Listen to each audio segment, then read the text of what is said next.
征战14个赛季5次入选一防，4次最佳防守球员外加2次盖帽王，防守端荣誉可以称他为现役第一。他进攻端虽然有死角，但也较为稳定，这样的他却时常遭到质疑。那么森林狼的戈贝尔究竟有着怎样的实力呢？本期栏目将通过5个角度深度分析真实的戈贝尔。上赛季的戈贝尔出战了76场比赛，场均34.1分钟时间，贡献了14分、12.9篮板、2.1盖帽。在森林狼队内，他的场均得分与出场时间位于第3与第2，但场均出手数仅位于第6，可以表明他是球队倚重的核心，但在进攻端的戏份不多，用较少出手数获得更多得分，也表明了他的得分较为高效。那么戈贝尔在高阶数据方面的表现如何呢？在森林狼出场超过30并且场均20分钟以上的8名主力中，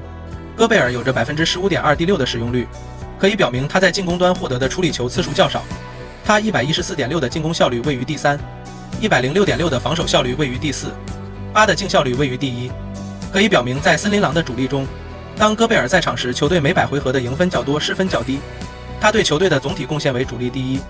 他助攻率、助攻比率与助攻失误比均位于下游水准，但进攻与防守篮板率以及有效与真实命中率均位于第一。这些可以表明戈贝尔不需要太多球权，得分效率也非常高，助攻很差，但篮板很强。他在场时能够大幅度提高球队的总体攻防水平。那么戈贝尔的进攻风格和表现是怎样的呢？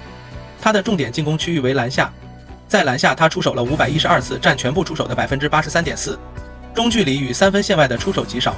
3分线内的戈贝尔在各个区域的受助攻率均大于非助攻率，篮下区域受非助攻占比较为接近。结合他联盟第2的2次进攻得分来看，他还有一定比例抢到前场篮板后的得分，但总体还是以接队友传球完成终结为主。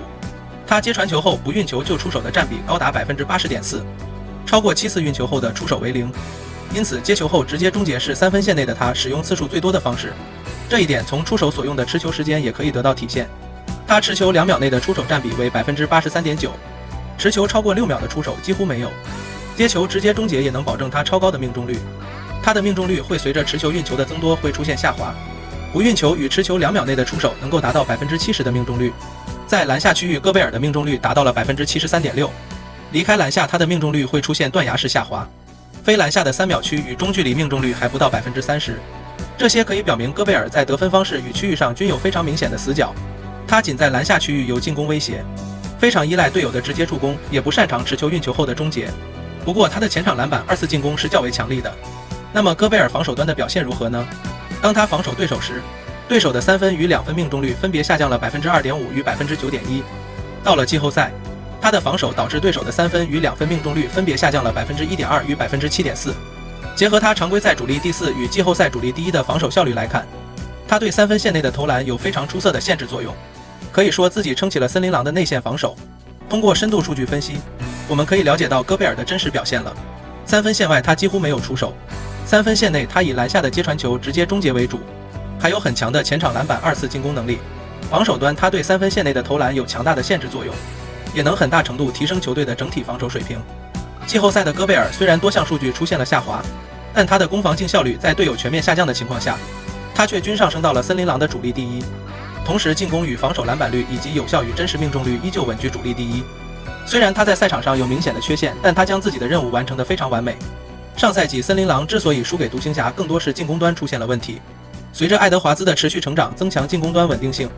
再加上戈贝尔的防守端贡献，未来的森林狼毫无疑问拥有着冲击总冠军的希望。戈贝尔已经32岁了，巅峰期末尾的他还能为球队贡献自己的能量，让森林狼的冠军之火燃烧得越来越旺。